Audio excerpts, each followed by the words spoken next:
I'm at the, my name is Stanley Cofer, and I'm at the local massacre historical marker. I am the president of the Texas Minority Coalition. And one thing we try to do is give a history, American history, in its totality. Yes, American history is full of bloodshed, full of things that happen that are shameful, but it's still a beautiful history. A lot of great things happen in our history, and there's a lot of bad things that happen. And today is Juneteenth, which has become a national holiday, and today is Sunday, June the 19th, 2022. And I just want to give a history, a little history on America and concerning American history. In studying American history, I found out that out of the 10.7 million slaves that were shipped to the Americas, to the Western hemisphere, only about 388 end up in what we know as North America today. And it's also good to note that the United States has legislation banning slave trade effective from the start of 1808. And also important to note that slavery did not start in America. I think those are very important things that we must take in consideration in talking about American history. The American Civil War began on April the 12th, 1861, and that war ended in 1864.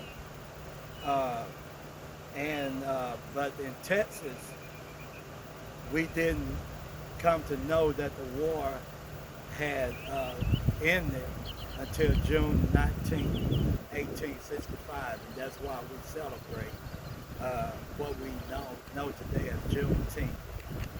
And on January the 1st, 1863, Lincoln issued the final Emancipation Proclamation, declaring that all enslaved persons in the Confederate States of America in rebellion and not in the Union hands was freed.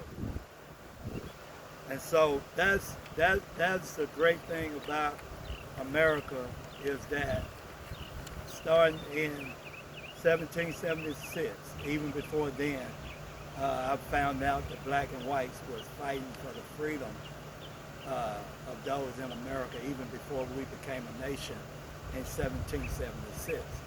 And we are moving toward a perfect nation. Yes, we've had some hardships, had some great burdens to bear, but thank God we're not where we used to be, and thank God we are where we are today.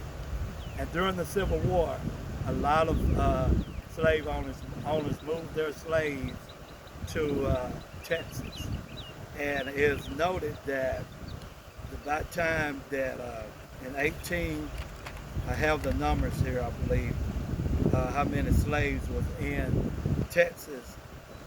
By 1865, there was an estimated of 250,000 enslaved people. And my grandfather, on my father's side, Addison Cofer Sr., was born in 1827. And the story is that he was brought to Fincastle, Texas, as a slave before a slave ended. But that's how he ended up in Texas. My grandmother, Mary Jane Larkin, was born 1840 in Tennessee. And they both were brought here during that time. I would like to talk about also John Brown, which was a white abolitionist. He was a radical abolitionist. He was eventually captured and was executed for the failed incitement of a slave rebellion at Harper's Ferry before the Civil War began. He was a man of strong conviction Brown believed he was an instrument of God raised up to strike the death blow to American slavery, a sacred obligation. Brown was the leading exponent of violence in the American abolitionist movement. He believed the violence was necessary to end American slavery. He tried to get Frederick Douglass to join him, but Mr. Douglass was very reluctant and didn't do it because he felt like it would just cause more hardship on the blacks that was in slavery. So in 1859, Brown led a raid on the Federal Armory of Harper's Ferry, Virginia, which is today West Virginia. And from that battle there against Robert E. Lee, that led a militia and the U.S. Marines, John Brown was defeated. 2 of his sons was killed. But there's an unknown story also that is attached to John Brown. There was a man by the name of Shields Green that many of us have not heard of. He was a black American, and he is listed as a hero of black Americans. And he joined forces with John Brown, and he fought in that war. And I will encourage you, please, to go get a movie called Emperor that is based on the life of Shields Green, which he was known as Emperor. And you will see in that movie a portrayal of Frederick Douglass, also of John Brown. And the story ends somewhat on a sad note, for as the history of the story, John Brown and Shields Green both was hung for treason. But because of that battle, it is now considered historical because it led to an uprising that where the Civil War began. So it was like it spurred the Civil War. So John Brown and Shields Green hanging wasn't in vain. So it served the purpose to the start of the Civil War. And today we are where we are today because of those 2 gentlemen, black and white, one black and one white, that laid their lives down for the freedom of America. And also, I would like to talk about the Republican Party.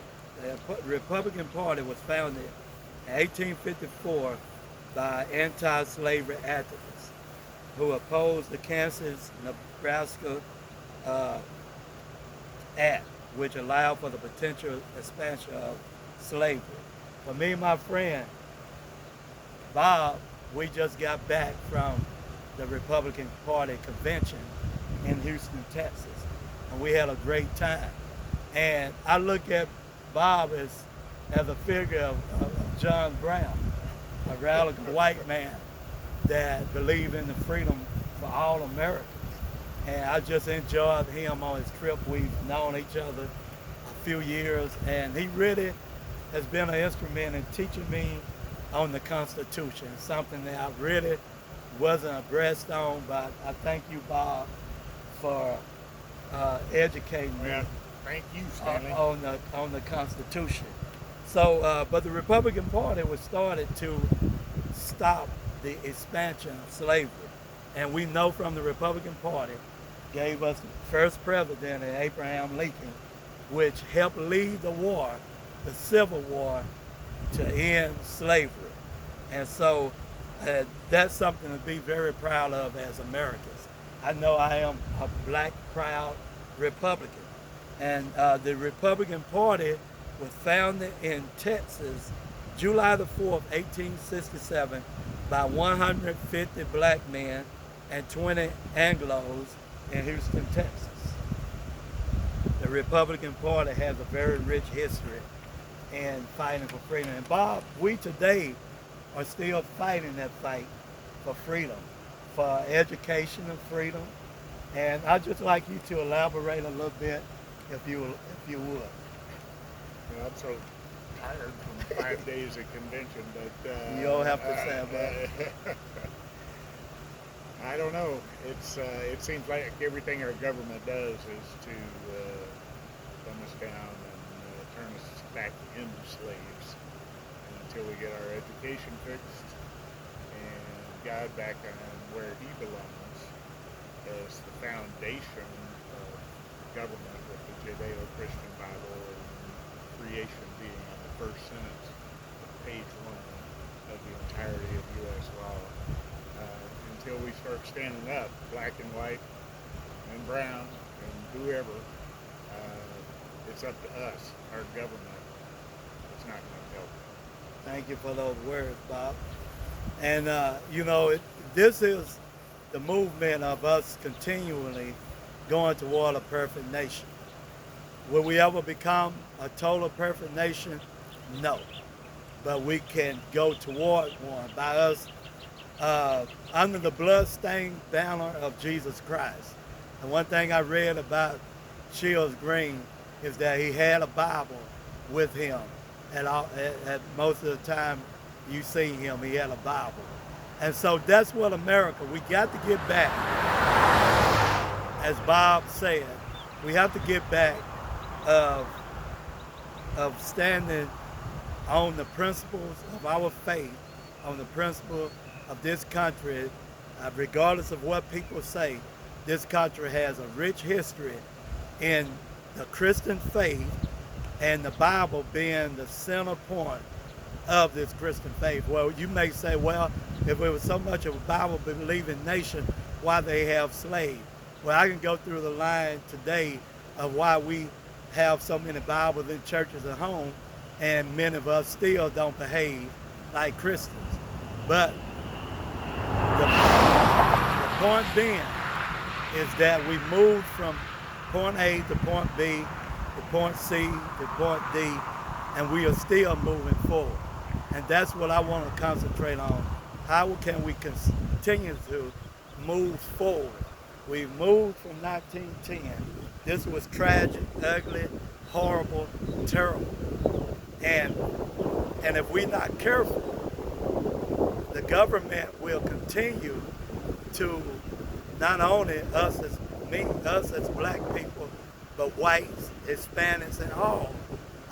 If we get a rogue government, they can care less what color we are. And one final point I'd like to bring out.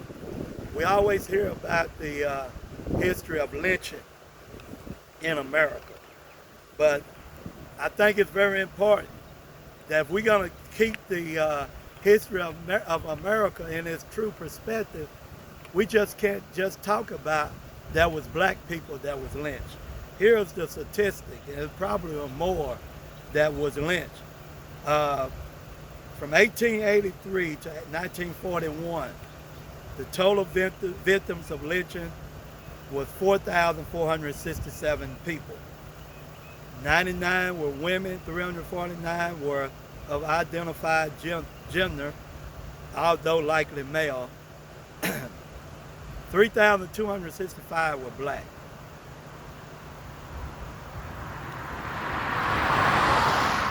1,082 were white. 71 were Mexican or of Mexican descent. 38 were American Indians. 10 were Chinese and 1 were Japanese. And so for us to tell the history rightfully, there was whites that was hung also. And many of those whites that were hung were whites that was fighting for the freedom of black Americans. And so this is what we have. Today we celebrate Juneteenth. Juneteenth isn't just a black celebration. It is an American celebration. And all Americans all over the state of Texas and the United States of America should rejoice together, because blacks rejoiced back then and the abolitionists rejoiced. And so today we should still rejoice together as one nation under God, because it was God that has brought this nation this far. And I thank you for tuning in, and thank you, and God bless you, and may God continue to bless the great state of Texas and the United States of America.